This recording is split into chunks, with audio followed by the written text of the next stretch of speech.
নমস্কাৰ বন্ধুসকল, আপুনি যদি আমাৰ চেনেলটিত নতুনকৈ আহিছে, আমাৰ চেনেলটো যেন সাবস্ক্ৰাইব কৰি দিয়ে আৰু লগতে বেল আইকনটো প্ৰেছ কৰি দিব।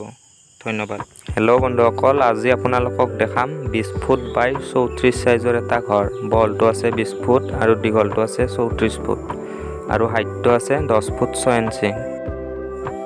ঘৰটোত মুঠ ৰুম আছে দুটা।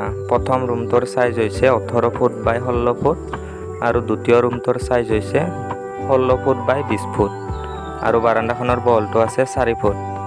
আপোনালোকে ভিডিঅ'টো শেষলৈকে চাই থাকক, মই গোটেইবিলাক ধুনীয়াকৈ দেখাই আছোঁ।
আপুনি যদি আমাৰ চেনেলত নতুনকৈ আহিছে, আমাৰ চেনেলটো যেন সাবস্ক্ৰাইব কৰি দিয়ে আৰু লগতে থকা বেল আইকনটো প্ৰেছ কৰি দিয়ে। ধন্যবাদ।